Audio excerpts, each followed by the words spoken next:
오늘 주의 주신 말씀 사도행전 23장 12절부터 35절입니다. 사도행전 23장 12절부터 35절까지. 다 같이 일어나셔서 합독하시고 앉겠습니다. 시작. 날이 새매 유대인들이 당을 지어 맹세하되 바울을 죽이기 전에는 먹지도 아니하고 마시지도 아니하겠다 하고 이와 같이 동맹한 자가 40여 명이더라.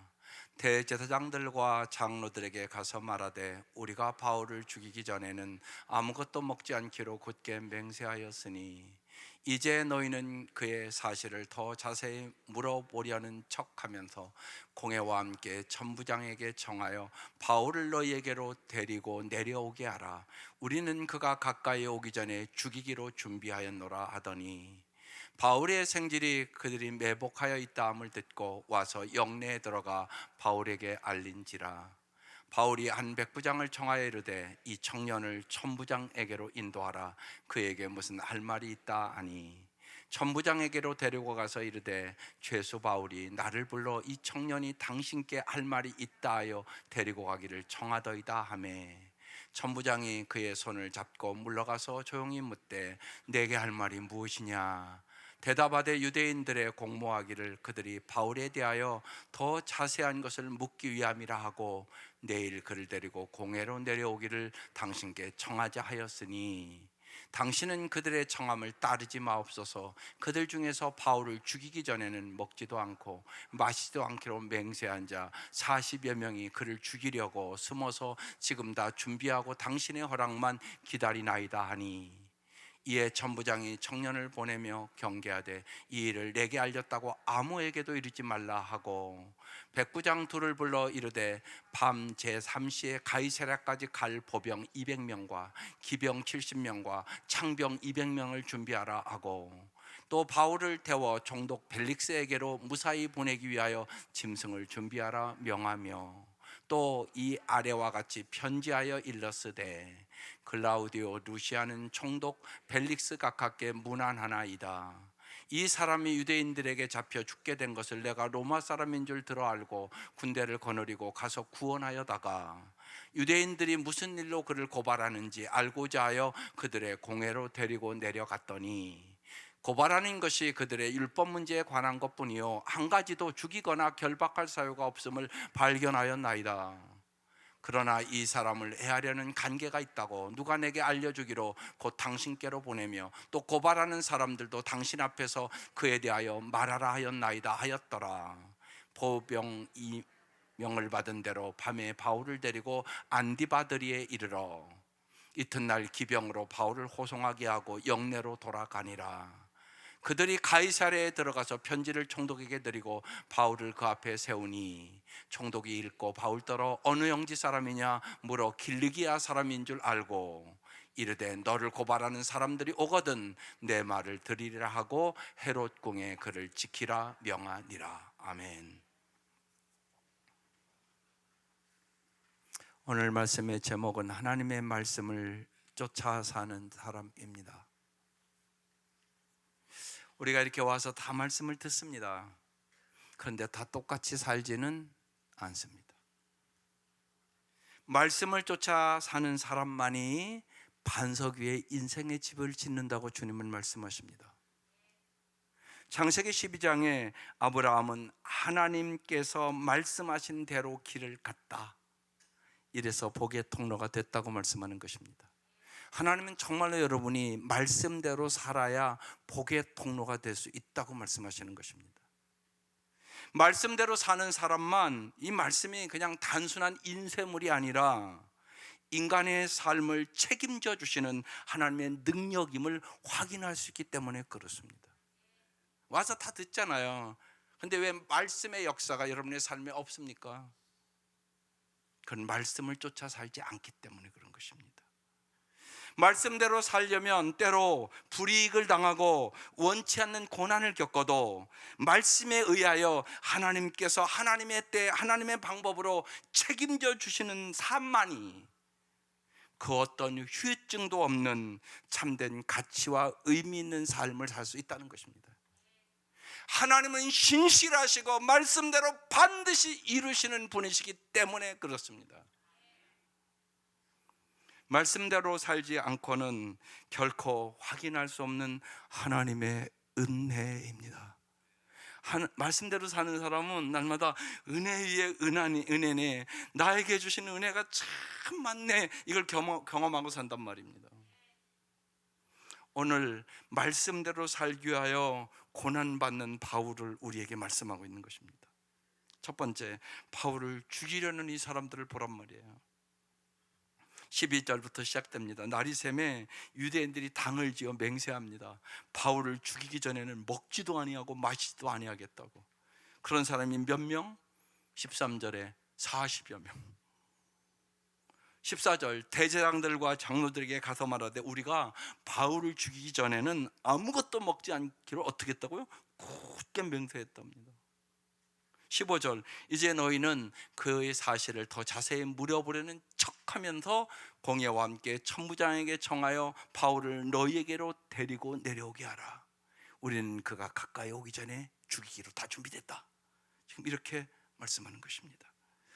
유대인들은 증오하는 바울을 죽이기 위하여 식음을 전폐하는 것도 모자라서 자기들의 목숨까지 기꺼이 내놓는 이들을 여러분 누가 당할 수 있겠어요? 생각해 보세요. 여러분 가정에서 아내가 좀 힘들게만 조금 해도 사느니 못 사느니 그러잖아요. 그런데 지금 40명이 날마다 바울을 죽이기 전에는 먹지도 마시지도 않겠다고 이렇게 맹세했다는 얘기입니다. 바울은 지금 주님의 증인으로 진리를 쫓다가 이제 수감을 당해 있습니다. 여러분, 우리가 진리를 쫓다가 말씀대로 살려고 할 때, 고난 당할 때 어떻게 해야 합니까? 여러분 잊지 마셔야 됩니다. 예수 믿는 것은 진리대로 살아가는데 세상과 적당히 타협하고 사는 사람은 고난 없습니다. 그러나 분명히 여러분이 말씀대로 살려고 하면 고난이 있습니다. 여러분 고난을 당할 때 어떻게 해야 될까요? 그게 베드로전서 2장에 있는 말씀입니다. 같이 읽어보겠습니다. 시작. 부당하게 고난을 받아도 하나님을 생각함으로 슬픔을 참으면 이는 아름다우나 죄가 있어 매를 맞고 참으면 무슨 칭찬이 있으리요? 그러나 선을 행함으로 고난을 받고 참으면 이는 하나님 앞에 아름다우니라. 하나님은 여러분의 삶이 아름다운 삶, 그리고 정말로 상급받는 삶이 되기를 원하십니다. 진리를 쫓고 선을 행하다가 고난을 당하는 것은 자신의 삶을 하나님의 아름다움으로 승화시키는 신앙이 된단 말입니다. 그러나 불의를 행하다가 어려움에 봉착하는 것은 부끄러운 일이에요. 요새 너무나 부끄러운 일들이 한국교회는 많아서 참 안타까운 일들이 너무 많아요. 진리를 위해서 고난당하는 것이 아니라 세상 사람과 똑같아져서 고난당하는 사람이 너무 많은 거예요. 그게 얼마나 안타까운 일입니까? 본문의 유대인 암살단처럼 바르고 선하게 사는 사람을 짓밟기 위하여 사는 사람들은 언젠가 반드시 부끄러움을 당한다는 사실을 잊지 않으셔야 합니다. 또한 부여된 임무는 소홀히 하면서 자기 권리를 주장하는 사람들은 스스로 부끄러워할 날이 반드시 온다는 것입니다. 하나님께서 살아계시고 하나님의 셈은 하나님이 다 계산하고 계세요. 머리털 하나까지 세시는데요, 속일 수도 피할 수 없다는 사실을 여러분 꼭 기억하셔야 돼요. 하나님 다 알고 계시다고요. 바울이 이렇게 죽이려고 하는 사람이 많아도 바울은 어떻게 포기하지 않고 복음을 전할 수 있었을까요? 바울은 항상 나 같은 죄인을 살려준 주님의 은혜를 생각하고 살아도 주를 위하여 죽어도 주를 위하여 죽으면 죽으리라고 사생결단의 삶을 살았던 사람이에요.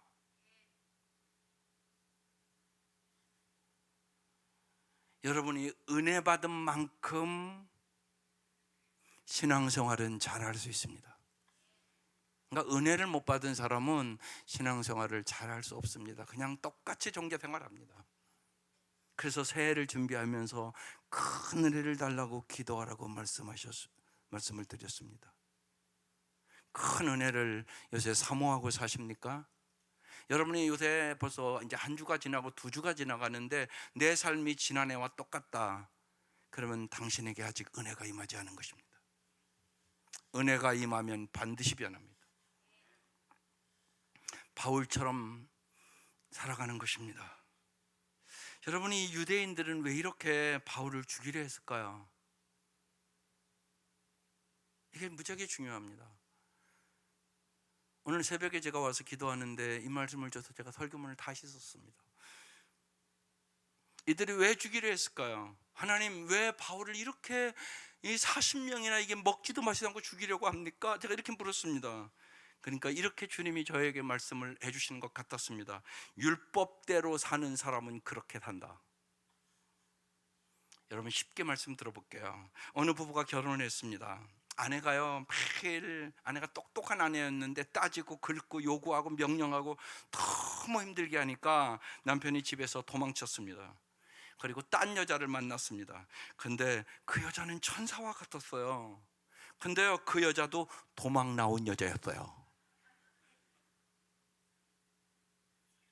왜 이런 일이 벌어졌을까요? 사람은 누구나요 장점 단점이 있습니다.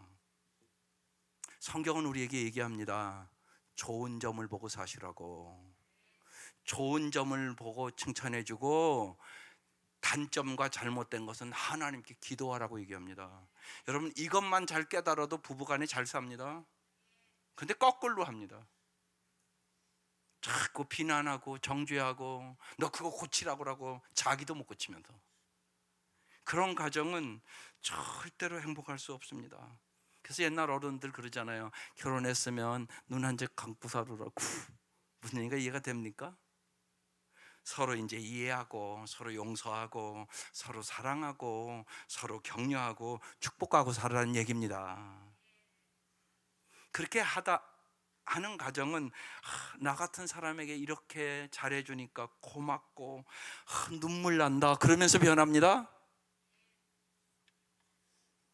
이것이 은혜 가운데 사는 거란 말입니다. 그러니까 은혜는 사람을 살립니다.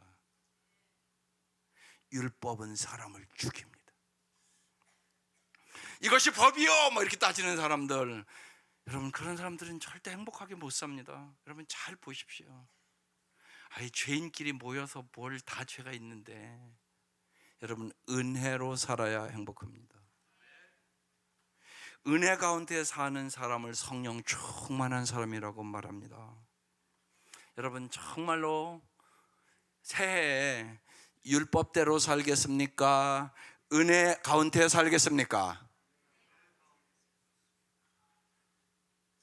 은혜 가운데 사는 사람이 성령님이 함께 하시는 표시가 있는 사람이에요. 여러분 성령님이 함께 하신다는 표지는 여러분 어떻게 분별하세요? 이걸 분별할 수 있는 능력이 뚜렷하게 있어야 되잖아요. 우리 많은 성도들은 성령 충만하게 해달라고 기도하거든요. 성령 충만함이 진짜 인생의 해답이거든요. 그럼 성령 충만할 때 어떤 현상이 일어나는가를 뚜렷하게 알아야 분별력이 생기죠. 세 가지입니다. 성령님은요 언제나 사람을 일으키는 역사를 일으키십니다. 사람을 살린다고요. 사람을 죽이는 게 아니라고요. 그러니까 서로 칭찬하고 서로 격려하고 서로 기도하고 서로 용서하고 그래야 사람이 살지. 서로 비난하고 정죄하고 서로 야단치고 그 가정에 무슨 꽃이 피겠어요. 여러분 물 안 줘도요 이제 몇 달 지나면 우리 저 마당에 개나리꽃 핍니다. 따뜻하기만 하면 꽃 펴요. 여러분 가정도 동일합니다. 따뜻하기만 하면 여러분 가정의 자녀들이 잘 자랍니다. 이게 은혜 가운데 사는 것입니다. 성령님은 사람을 일으키신다. 성령님은 담을 무너뜨리고 화해하게 하신다. 성령님은 반드시 화목의 영입니다. 또 하나 성령님은 연결을 만들어줘요. 서로 사랑하게 하고요, 서로 용서하게 하고요, 함께 즐거워하고요, 함께 울게 하고요. 여러분, 목장도 요새 이렇게 병마에 신음하고 항암하고 그런 목장들은요 금식합니다. 그러면 그 목장들이 얼마나 은혜로운지 몰라요. 정말 웁니다. 예. 그래서 항암 갈 때마다 그 목원들이 쫙 다 나옵니다. 그리고 여기서 기도 받습니다. 웁니다. 같이. 그게 교회 아닙니까? 여러분, 새 목원들 어려우면 정말 한 끼라도 금식하며 살아가시기를 바라요. 그게 사랑하는 겁니다. 그래서 목장에 꼭 하라고 얘기하는 거예요. 목장에 안 가는 사람은 그런 게 없는 거예요. 언제나 기도가 내 기도밖에 안 합니다. 그러시면 안 됩니다. 함께 울고 함께 기뻐하고 함께 인생의 고난을 이기는 거, 이게 성령의 놀라운 역사고 초대교회의 사랑의 공동체가 된 것입니다. 성령 충만해서 정말 은혜가 넘치는 새해 되시기를 주의 이름으로 축원합니다. 두 번째, 바울이 이 암살에 이렇게 막 40명이 죽이려고 하는데 실패합니다. 바울의 위기에 개입하신 하나님이 계셨기 때문에 그렇습니다. 16절에 바울의 생질이요 그들이 매복하여 있다함을 듭니다. 그리고 영내에 들어가 바울에게 당신 죽이려고 매복해 있다고 알립니다. 17절, 바울이 한 백부장을 청하여 말합니다. 이 청년을 천부장에게로 인도하라고, 그에게 무슨 할 말이 있다고. 18절, 천부장에게로 데리고 가서 말합니다. 죄수 바울이 나를 불러 이 청년이 당신께 할 말이 있다 하여 데리고 가기를 청하더이다 말합니다. 19절, 천부장이 그의 손을 잡고 물러가서 조용히 묻습니다. 내가 할 말이 무엇이냐? 그러자 20절에 대답하되 유대인들이 공모를 하고 있는데 그들이 바울에 대하여 더 자세한 것을 묻기음이라 이렇게 내일 말하고 그를 데리고 공회로 내려오기를 당신께 청하자, 이렇게 상의를 했다는 것입니다. 21절, 그들은 그러니까 그들의 청함을 따르지 마옵소서. 그들 중에서 바울을 죽이기 전에는 먹지도 않고 마시지도 않기로 맹세한 자 40여 명이 그들을 죽이려고 숨어서 지금 다 준비하고 당신의 허락만 기다리고 있다고, 이렇게 얘기를 해줬습니다. 22절에 이에 천부장이 그 청년을 보내며 말합니다. 이 일을 내게 알렸다고 아무에게도 말하지 말라고. 여러분 잘 보세요. 백부장은 바울의 요청에 따라 그의 조카를 천부장에게 데리고 갔고, 천부장은 그의 말을 경청했고 그의 말을 전폭적으로 신뢰했습니다. 백부장과 천부장이 이 미결수인 바울에게 어떻게 이렇게 호의를 베풀 수 있었겠어요? 그것은 이미 바울의 언행에 그들이 감화되었다는 것입니다. 이게 무지하게 중요합니다. 때로 돈과 권력으로 원하는 것을 장악할 수는 있습니다. 그러나 가장 결정적인 순간에 여러분, 우리 자신을 지켜주는 것은 돈이나 권력이 아니라는 것입니다. 평상시에 여러분의 바른 삶이라는 것입니다. 그래서 여러분 평상시에 주님의 말씀대로 살아가시기를 바랍니다. 기도하라면 기도하고 말씀 보라면 말씀 보고, 평상시에 여러분이 그걸 안 해서 어려운 만남을 못 이기는 겁니다. 잘 보십시오. 아닌가? 평상시에 말씀대로 살지 않기 때문에 여러분의 인생에 많은 문제들이 일어나고 그것을 이기지 못하고 여러분이 뒤뚱뒤뚱거리는 거란 말입니다. 그래서 믿음은 여러분 꾸준히 하는 거예요. 날마다 말씀 읽는 거예요. 날마다 기도하는 거예요. 정말 우리가 내일 일도 모르잖아요. 아무것도 모른다고요. 우리가 하나님은 모든 것을 알고 계시다고요. 우리가 언제 어디서나 주의 말씀을 쫓아 바르게 살아가야 할 까닭이 바로 여기에 있다는 것이에요.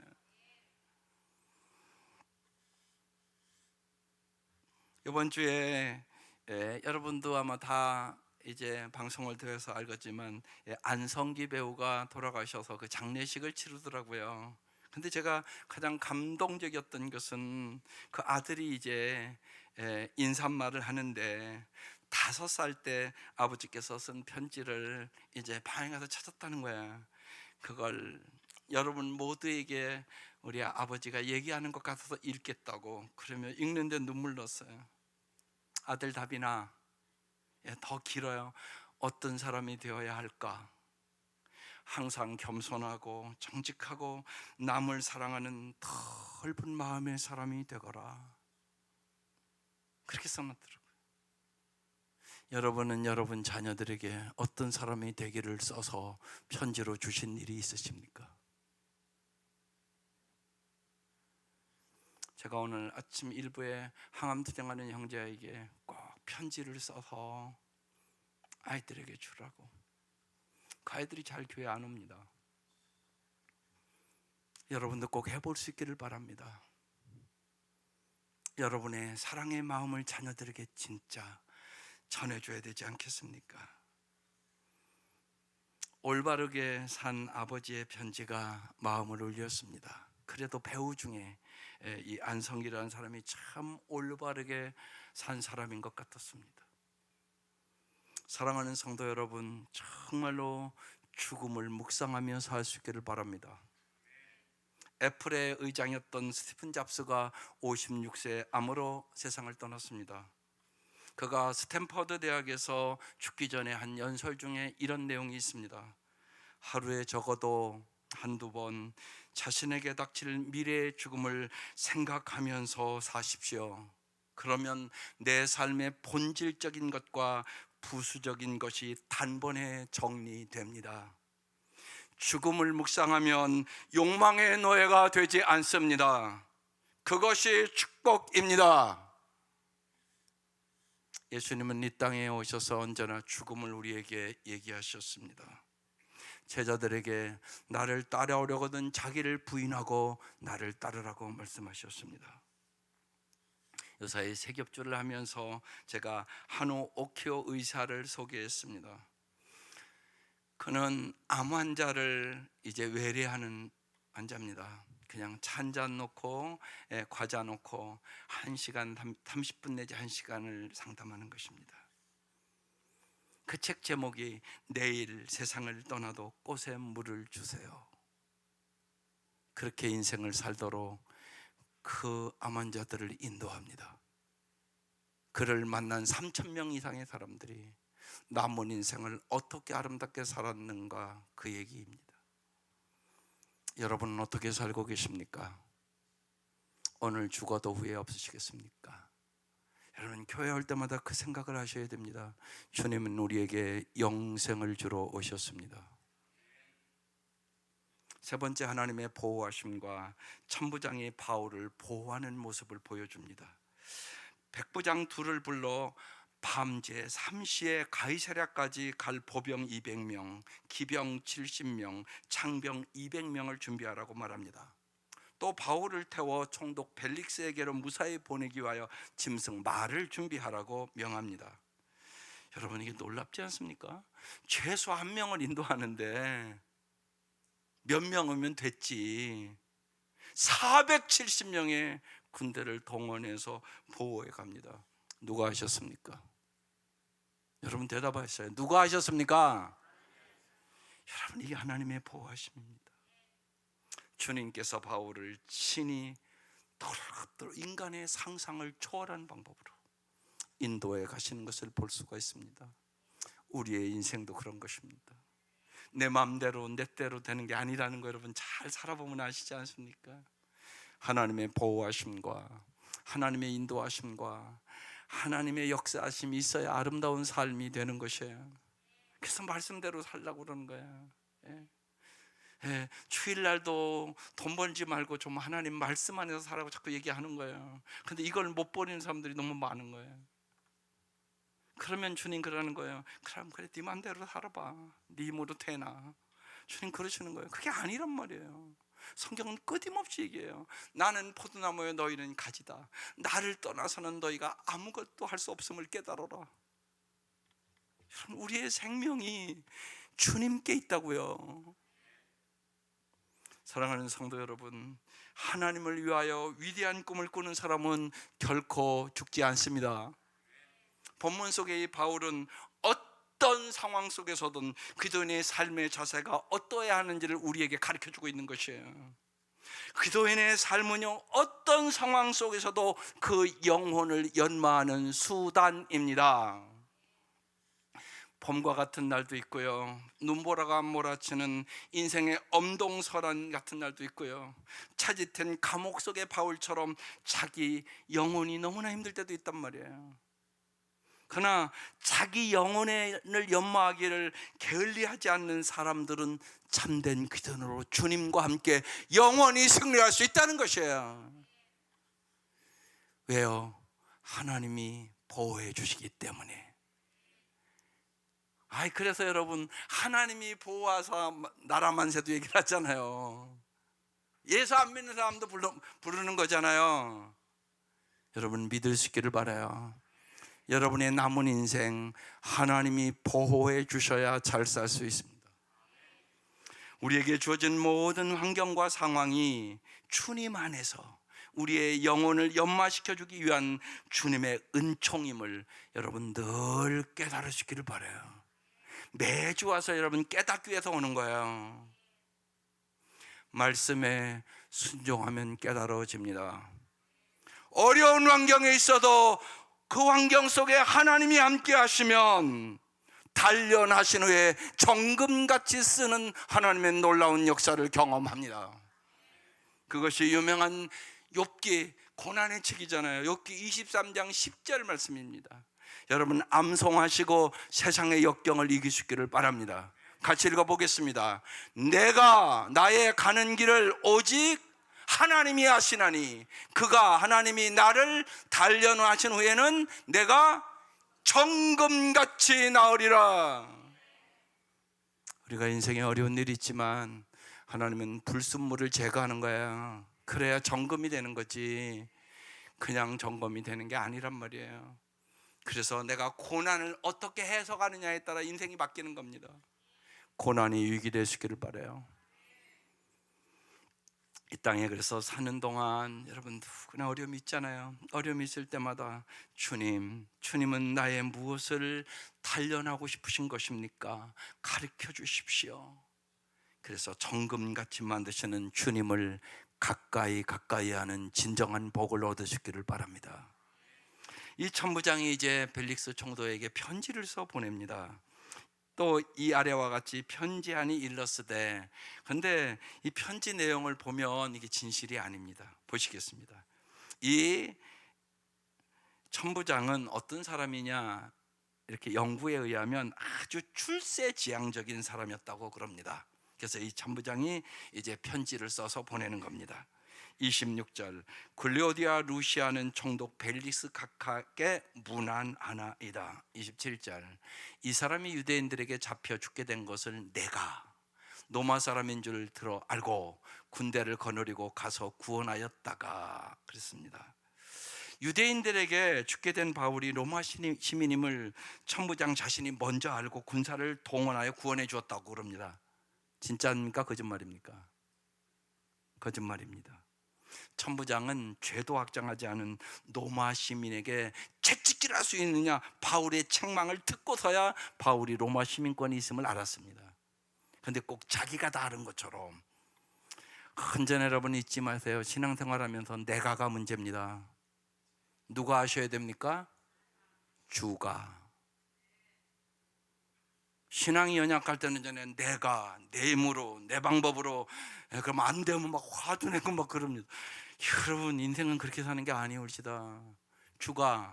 주님이 주께서 역사하셔서 주님이 주권자임을 인정하는 게 신앙생활입니다. 주가가 돼야 되는 것이에요. 근데 여기 이 천부장이 계속 내갑니다. 28절에 유대인들이 무슨 일로 그를 고발하는지 알고자 하여 그들의 공회로 내려갔다가 고발하는 것이 그들의 율법 문제에 관한 것이요 한 가지도 죽이거나 결박할 사유가 없음을 발견하였나이다. 이것은 이제 맞는 말입니다. 그러면 여러분 생각해 보세요. 바울의 말이 다 맞으면 바울이 잘못 없음을 확인하면 놓아줘야 되잖아. 그게 정상 아닙니까? 그런데 왜 470명이는 군대를 동원해가지고 한밤중에 그것도 총독 벨릭스에게 이동을 합니까? 그 이유가 무엇이라고 생각하세요? 바울을 구실 삼아서 로마 시민에 대한 재판권을 가진 그 총독에게 자신의 공을 드러내기 위해서 했다는 말입니다. 여러분이 인생을 살아가면서 사람은 인정받고 싶은 욕구가 막 무지하게 강해서 여러분 하나님 영광보다 깊이 보면 자기 영광을 구하는 사람들이 교회 안에도 훨씬 많습니다. 그것을 내려놓으셔야 신앙생활을 잘할 수 있습니다. 이 천부장이 그런 사람이었단 말입니다. 30절에 그러나 이 사람을 해하려는 관계가 있다고 누가 내게 알려주기로 곧 당신께 보내며 또 고발하는 사람들도 당신 앞에서 그에 대하여 말하라 하였나이다. 이렇게 얘기합니다. 계속적으로 여기 잘 보세요. 고발하는 사람들도 당신 앞에서 그에 대하여 말하라 하였나이다. 그렇게 했습니까? 은밀하게 다 숨겼잖아요. 그래서 또 거짓말하는 것입니다. 이 천부장의 편지에는 허세와 허위가 가득 차 있습니다. 총독에게 자신의 공을 드러내기 위함이었습니다. 그러면 이 내용을 성경에 왜 기록해 놨을까요? 이유가 있단 말입니다. 사람은 속일 수 있지만 하나님은 절대로 속일 수 없다는 것입니다. 스스로 속이지 말라. 하나님은 만홀히 여김을 받지 아니하시나니 심는 대로 거두리라. 그래서 참 심는 게 중요해요. 여러분 사랑을 심으세요. 감사를 심으세요. 소망을 심으세요. 그래서 이번 주 주보에 영원히 남는 그 임종 때 한 말만 제가 쭉 실은 거예요. 이번 주보 앞면에 임종 때 했던 세계적인 유명한 사람들, 날마다 하나님 보시기에 여러분 합당한 씨를 심을 수 있기를 바랍니다. 하나님은 신실하신 분이세요. 주님께서 행하신 일을 자신의 공로인 양 허세와 허위로 왜곡하고 과장하는 사람을 통해서는 주님의 뜻도 하나님의 나라도 이루어질 수가 없습니다. 여러분 우리의 역사를 보세요. 하나님이 주신 해방의 선물이에요. 여러분 해방을 한국 힘으로 해방했습니까? 그런데 자신의 공로로 과시하고 과장하는 정치인들과 정파로 우리 사회는 사분온열됐고 급기야 비극적인 여러분 6.25 전쟁을 치르게 된 것입니다. 교회도 마찬가지입니다. 하나님의 선물로 이 땅에 정말 세계 역사상 놀라운 부흥을 주셨습니다. 교회의 부흥이 자신들의 공로라고 과장하고 과시하던 교회 지도자들에 의하여 교회는 성경에서 벗어나 회색화됐고 세상의 신뢰를 상실하고 말았습니다. 이게 오늘 우리의 형편입니다. 바울을 구원하신 하나님의 섭리를 자기의 공로인 양 과시하고 과장한 이 허세와 허위에 찬 이 본분의 백부장과 같은 모습이 나의 모습이 아닌가 보자는 얘기입니다. 우리는 성경을 볼 때마다 언제나 보셔야 돼요. 바울은 어떤 생각을 가지고 살아가고 있는 건가? 오늘 나온 저 천부장은 어떤 모습을 가지고 살아가는 건가? 이것이 우리의 모습이기 때문에 그런 거죠. 성경의 인물들을 통하여 내가 어떤 인간인가를 매주 보셔야 되는 것입니다. 교만은 자기 사랑이요 자기 자랑입니다. 야고보서 4장 6절에 하나님은 교만한 자를 물리치시고 겸손한 자에게 은혜를 주신다. 오직 겸손한 사람만이 하나님과 사람을 바르게 사랑할 수 있고 하나님의 뜻을 쫓아 최선을 다하는 삶을 살아갈 수 있게 되는 것이에요. 여러분에게 은혜가 없다 그러면 내가 요새 겸손하지 않은가 이렇게 생각해야 된다니까요. 겸손하지 않으면 절대로 은혜를 받을 수는 없습니다. 그래서 저는 정말로 은퇴를 앞두고 또 우리 성도들, 온 성도들, 특별히 직분자들 누가복음 17장 10절의 말씀을 가지고 꼭 기도하고 살아가고 여러분이 은퇴를 하거나 인생을 마칠 때 이 고백을 하기를 소원하고 기도합니다. 같이 읽어보겠습니다. 시작. 이와 같이 너희도 명령받은 것을 다 행한 후에 이르기를 우리는 무익한 종이라 우리가 하여야 할 일을 한 것뿐이라 알지니라. 이 말씀이 여러분의 말씀이 돼야만 여러분이 은혜 속에 살아갑니다. 우리 모두 나의 나된 것이 하나님의 은혜. 나 같은 죄인 구원해 주신 것만도 감사한데 나에게 하나님의 일도 하라고 감사합니다. 잘 주님의 말씀대로 주님의 뜻대로 주님의 방법대로 충성된 종으로 나를 써주셔서 감사합니다.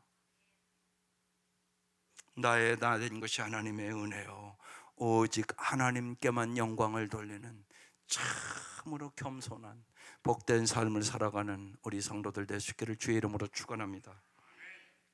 마지막으로 바울이 2년 동안 가이사로 헤롯궁에 갇혀 있다고 기록되어 있습니다. 최악을 최선으로 바꾸시는 하나님이십니다. 31절에 보병이 명을 받은 대로 밤에 이제 바울을 데리고 안디바들이라는 곳에 이르렀습니다. 32절, 이튿날 기병으로 바울을 호송하게 하고 영내로 돌아갔습니다. 안드바드리에서는 기병 70명으로 이제 바울을 호위하는 것입니다. 이제 안전하다고 생각을 한 거예요. 33절, 그들이 가이사랴에 들어가서 편지를 총독에게 드리고 바울을 그 앞에 세웠습니다. 총독이 편지를 읽고 바울더러 어느 형제 사람이냐 이렇게 물었습니다. 길리기아 사람입니다 이렇게 대답을 했습니다. 35절, 이르되 너를 고발하는 사람들이 오거든 내 말을 들으리라 하고 헤롯궁에 그를 지키라 명하니라. 하나님은 바울을 왜 헤롯궁에 가둬뒀을까요? 하나님의 깊은 섭리가 있다는 것입니다. 이미 사도행전 23장 11절에 우리가 나눈 말씀 중에 이런 말씀이 있었습니다. 그날 밤에 주께서 바울 곁에 서서 이르시되 담대하라, 내가 예루살렘에서 나의 일을 증언한 것 같이 노마에서도 증언하여야 하리라 하시니라. 여러분, 하나님은 말씀대로 반드시 이루시거든요. 사람이 모르고 죽는 것은 조금도 어렵지 않습니다. 오랜 지병이나 사고를 당해 죽거나 심장마비로 죽는 것은 훈련이나 준비가 필요하지 않습니다. 그러나 여러분, 자기가 뻔히 죽을 줄 알면서도 자진하여 사지로 들어가는 것은 자신이 생명이 충만해야 할 수 있는 것입니다. 사도 바울은 죽을 줄 알고 가는 것입니다. 바울의 최종 목적지는 어디입니까? 노마라고 주님이 가르쳐 주셨습니다. 주님은 바로 그날을 위하여 가이사랴에서 2년 동안 바울을 철저히 준비시켰다는 사실입니다. 바울은 2년 동안 영원하신 주님의 말씀으로, 영원하신 주님의 생명으로 자신을 충만하게 채웠습니다. 여러분도 성령 충만해야 세상을 이길 수 있습니다. 성령 충만하지 않는 성도는 여러분 자기 감정 하나도 못 이깁니다. 성령 충만하여 자신을 이기고 죄악을 이기고 세상을 이기고 마귀를 이길 수 있습니다. 그래서 성령 충만함이 인생의 해답이라고 얘기하는 것이에요. 어려움 닥치면 못 이긴단 말입니다. 날마다 술 취하지 말라 이는 방탕한 것이니 오직 성령의 충만함을 받으라. 주님은 그렇게 주고 싶은 거예요. 그럼 여러분 받으셔야 되잖아. 왜 성령 충만하기를 간절히 기도 안 하느냐고. 그럼 못 이긴다고. 여러분, 주님이 우리에게 정확하게 방법을 가르쳐 주신 거란 말이에요. 바울은 2년 동안 그 작업을 한 거예요. 그리고 고린도후서 4장 16절, 연세 드신 분은 꼭 암송해야 될 말씀 같이 읽어보겠습니다. 그러므로 우리가 낙심하지 아니하노니 우리의 겉사람은 낡아지나 우리의 속사람은 날로 새로워지도다. 여러분, 겉사람이 점점 낡아지지, 야 내가 날이 갈수록 나이가 먹으니까 건강해진다, 그런 사람이 여기 어디 있어요? 60만 연약해져도요 낙심합니다. 그죠? 병만 들어도 낙심합니다. 암 걸리면 더 낙심합니다. 그걸 어떻게 이기겠습니까? 주님이 말씀해 주신 것입니다. 속사람은 날로 새로워지도다. 바울은 2년 동안 주님의 생명으로 충만해졌습니다. 그리고 마침내 죽어서 도리어 영원히 살고 영원히 살리는 영원한 생명의 통로가 되었다는 것입니다. 그래서 바울은 참수형을 당하기 전에 로마의 지하 감옥에서 우리를 향하여 빌립보서를 써서 이렇게 말씀하십니다. 빌립보서 4장 4절 함께 힘차게 읽어보겠습니다. 주 안에서 항상 기뻐하라. 내가 다시 말하노니 기뻐하라. 하나님이 주시는 기쁨으로 세상을 이기라는 것이에요. 사랑하는 성도 여러분, 이 시간 여러분의 인생이 경제적으로나 건강상의 이유로나 또는 다른 이유로 헤롯궁에 혹시나 갇혀 있습니까? 인생 무상의 상징인 헤롯궁에서 주님은 우리에게 주시는 말씀이 있단 말이에요. 그게 베드로전서 1장 24절 25절 말씀이라고 저는 생각합니다. 같이 읽어보겠습니다. 시작. 그러므로 모든 육체는 풀과 같고 그의 모든 영광은 풀의 꽃과 같으니 풀은 마르고 꽃은 떨어지되 오직 주의 말씀은 세세토록 있도다 하였으니 너에게 전한 복음 곧 이 말씀이니라. 그래서 여러분에게 말씀대로 사는 사람이 진짜 되어야 된다고 얘기하는 거예요. 이것만이 영원한 삶이란 말입니다. 세상의 부귀영화 들의 꽃과 같다고 얘기하는 것이에요.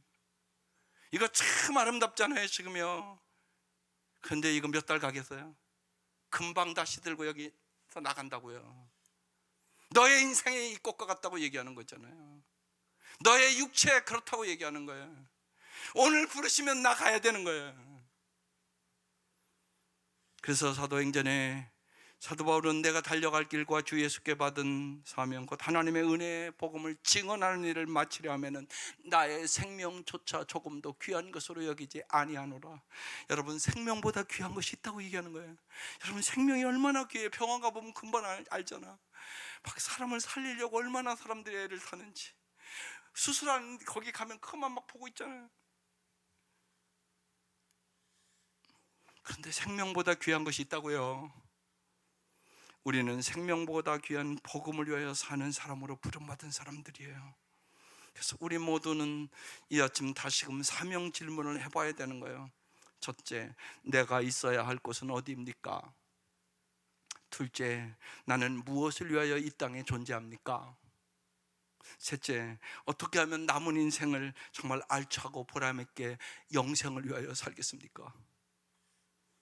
우찌무라 간조는 말하기를 이 세상을 내가 죽을 때는 그래도 태어났을 때보다 조금이라도 좋은 곳으로 만들어야 하지 않겠습니까?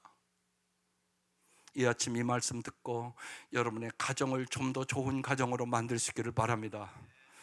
정말 우리 교회를 좀 더 좋은 교회로 만들 수 있도록 여러분이 겸손하게 기도하시고 주님 앞에 매달리시기를 바랍니다.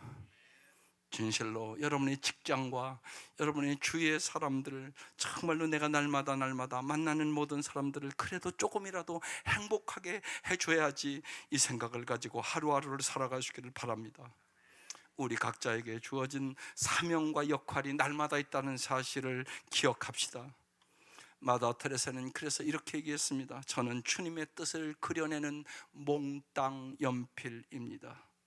사랑하는 성도 여러분, 날마다 주님의 말씀으로, 그 말씀의 생명의 능력으로 우리의 심령을 충만하게 채워가십시다.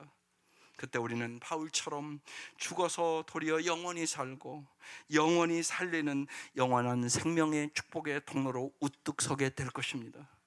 항상 주님의 말씀으로 무장하고 성령의 가르치심 속에 말씀을 쫓아 살아가는 참으로 복된 우리 성도들 될 수 있기를 주의 이름으로 축원합니다. 기도하십시다. 하나님의 말씀으로 무장하고 하나님의 말씀을 쫓아 삶으로 어떠한 환경에서나 반석 위에 우리의 인생의 집을 짓게 하옵소서. 기도하겠습니다.